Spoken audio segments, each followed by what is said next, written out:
Hello കൂട്ടുകാരെ, ഇന്ന് ഞാൻ ഈ പൂള കൊണ്ടുള്ള ഒരു റെസിപ്പിയാണ് കാണിക്കാൻ പോകുന്നത്. ഈ പൂള തോല് പൊളിച്ച് വലുതാക്കി മുറിക്കണം. എന്നിട്ട് അത് മുറിച്ചെടുത്തിട്ട് ഇതേപോലെ പാകത്തിലാക്കി മുറിക്കണം. ഞാൻ മുറിച്ചുകൊണ്ട് വരാം. ഇതിപ്പോൾ ഞാൻ മുറിച്ചെടുത്ത് കഴുകി വന്നതാണ്. ഇനി ഇത് നമുക്ക് ഒരു പാത്രത്തിലേക്ക് ഇട്ട് കൊടുക്കാം.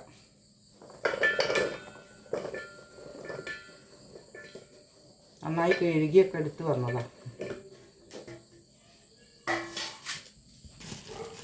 ഇതിലേക്ക് നമുക്ക് ലേശം കടലമാവ് ഇട്ട് കൊടുക്കാം. കടലമാവ് ഇട്ട് കൊടുക്കുന്നുണ്ട്. കുറച്ച് അരിപ്പൊടി ഇട്ട് കൊടുക്കണം. കുറച്ച് അരിപ്പൊടി ഇട്ട് കൊടുക്കാം. പിന്നെ അതിലേക്ക് കാശ്മീരി മുളക് പൊടി കുറച്ചിടാം. മഞ്ഞളിടാം. കുറച്ച് മഞ്ഞളിടട്ടെ.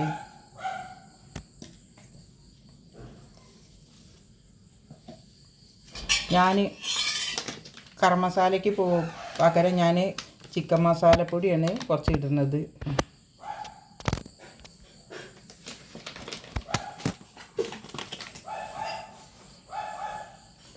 വെളുത്തുള്ളി ഇടുന്നുണ്ട്.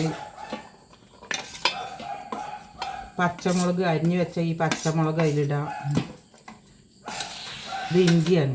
ഇഞ്ചി ചെറുതാക്കി നുറുക്കിയത് അതിലിടുന്നുണ്ട്.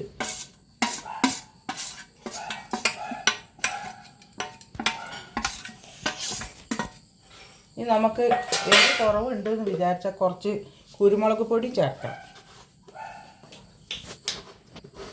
വലിയ എരിവ് പറ്റാത്തതുകൊണ്ട് നമുക്ക് ലേശം കുരുമുളക് പൊടി ചേർത്ത് കൊടുക്കട്ടെ. ഇതൊക്കെ കുറേശ്ശെ ചേർത്താൽ മതി. വലിയ എരിവുണ്ടായാൽ കുട്ടികൾക്കൊന്നും കഴിക്കാൻ പറ്റില്ല. അതുകൊണ്ട് കുരുമുളക് പൊടി കുറച്ച് ചേർത്തിട്ടുണ്ട്. ഇതിലേക്ക് ഇനി ലേശം നല്ല ജീരകം ചേർത്ത് കൊടുക്കാം. നല്ല ജീരകം പൊടിച്ചിട്ടാണ് ചേർക്കേണ്ടത്. പക്ഷേ ഞാൻ പൊടിച്ചിട്ടില്ല. ഞാൻ ഇങ്ങനെ ചേർക്കുന്നത്.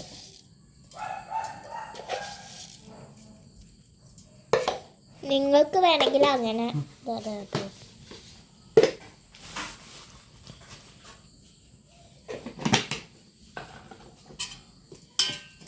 ഇനി ഇതിലേക്ക് ലേശം ഉപ്പ് പൊടി ചേർക്കണം. ഇതിലേക്കുള്ള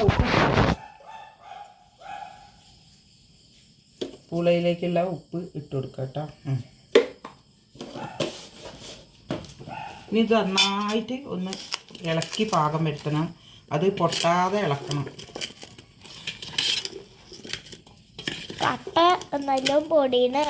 നമുക്ക് ലേശം കറിവേപ്പില ഇട്ട് കൊടുക്കാം.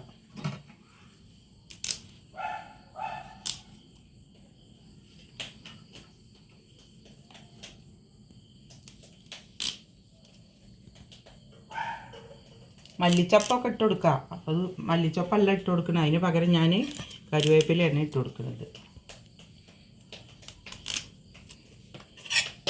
ഇനി അത് നന്നായിട്ടൊന്ന് ഇളക്കുക. അത് പൊട്ടാതെ വേണം ഇളക്കിയെടുക്കാൻ, യോജിപ്പിച്ചെടുക്കാൻ.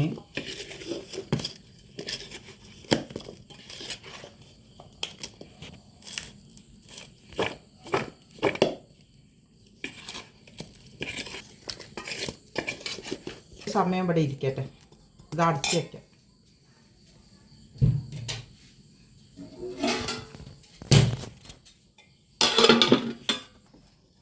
ഇതിപ്പോൾ ഉപ്പൊക്കെ പിടിച്ച് വന്നിട്ടുണ്ട്.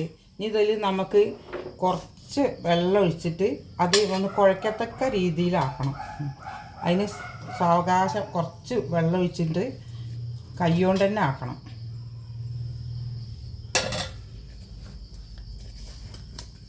വെള്ളം കൂടാൻ പാടില്ല. നമുക്കതിങ്ങനെ പിടിച്ചിടേണ്ട രീതിയിൽ ചെക്കി പിടിക്കുക. തട്ടു.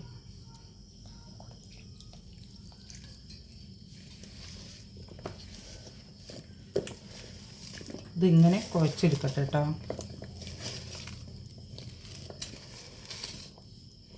ഉപ്പ് പാകാണെന്നൊക്കെ നോക്കണം.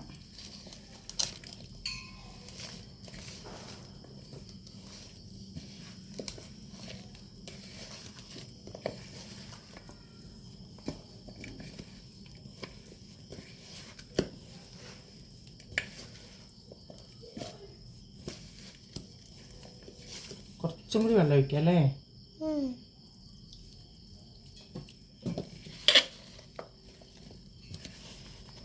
വെള്ളം കൂടി അങ്ങനെ കുഴച്ചെടുക്കാൻ പറ്റൂല.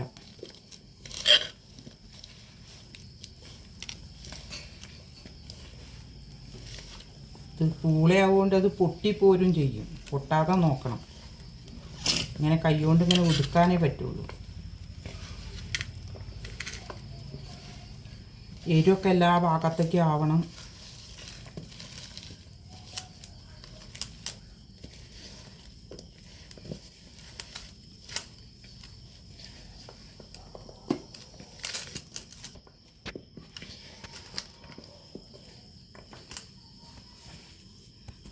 ഇനി നമുക്കതൊന്ന് പൊരിച്ചെടുക്കാൻ നോക്ക്.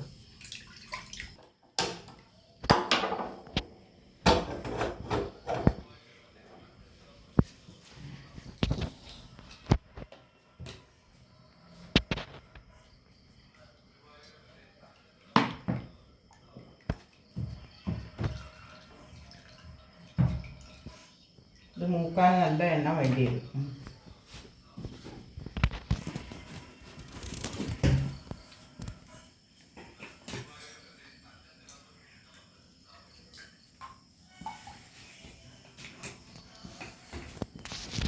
നമ്മൾ ഇത്രയോളം വെളിച്ചെണ്ണ എടുത്തിട്ടുണ്ട്. നല്ല ചൂടാവട്ടെ. അപ്പോൾ നമുക്ക് അതിലേക്ക് ഇടാം.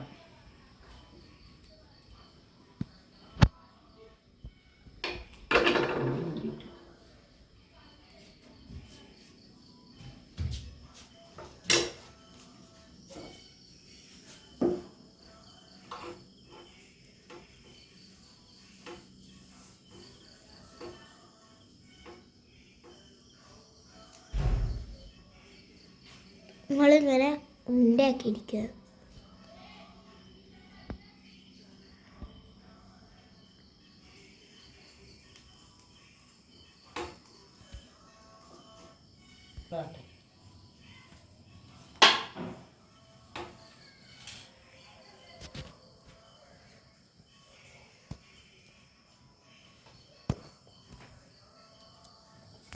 ചൂടായിക്കൊണ്ടിരിക്കുന്നുണ്ട്.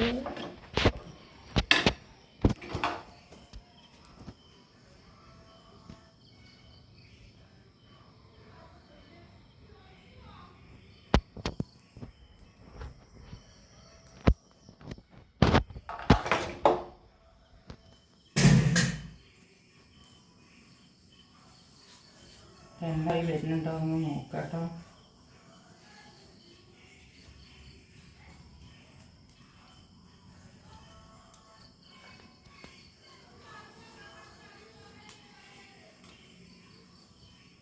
അതിലേക്ക് ഇട്ട് കൊടുക്കുക.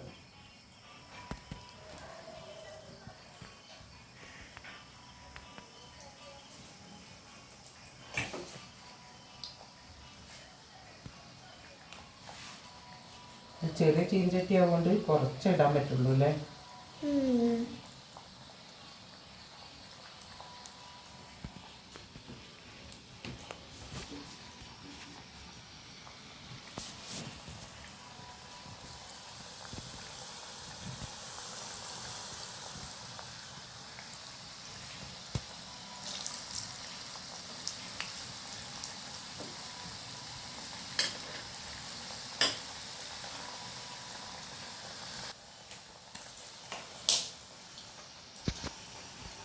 മൂത്ത് വരട്ടെ. ഇപ്പം നമ്മൾ 3 ഇട്ടിട്ടുണ്ട് കേട്ടോ. അവിടെ നന്നായിട്ട് മൂത്തിട്ട് ഞാൻ അത് കോരിയിട്ട്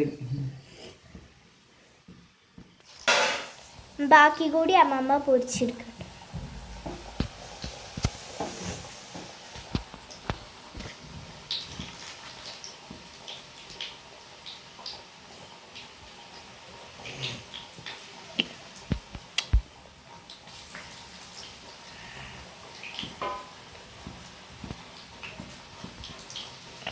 ഇത് നല്ലോണം മൂത്തു.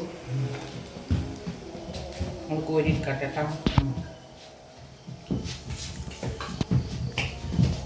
ഞാൻ കുറച്ച് അധികം ഉണ്ടാക്കിയിട്ടുണ്ട്. ഞാനിവിടെ ഞങ്ങൾക്ക് കുറേ ആളുള്ളതല്ലേ, എല്ലാവർക്കും എടുക്കാൻ വേണം. അപ്പം ഞാൻ കുറച്ച് അധികം ഉണ്ടാക്കിയിട്ടുണ്ട്. ചെറിയ ചട്ടി ആയതുകൊണ്ട് കുറച്ച് ഇടാൻ പറ്റുന്നുള്ളൂ. കൂടുതൽ ഇട്ടുണ്ടെങ്കിൽ എല്ലാതും കൂടി ഇതാവുമെന്ന് വെച്ചിട്ടാണ് ഒട്ടിപ്പിടിക്കുക. ഇതിന്റെ പേരാണ് കോഴിക്കാല്. അതാണ് ഞങ്ങൾ കൊണ്ടുള്ള ഒരു കോഴിക്കാൽ ഉണ്ടാക്കിയതാണ്. അത് ഞാൻ പറയാൻ വിട്ടു. കോഴിക്കാൽ ഉണ്ടാക്കാനാണ് ഞാൻ ഇങ്ങനെയൊക്കെ മുറിച്ചുണ്ടാക്കിയിട്ടുള്ളത്. ഇവിടെ എല്ലാവർക്കും അത് ഇഷ്ടമാണ്. നല്ല ടേസ്റ്റ്.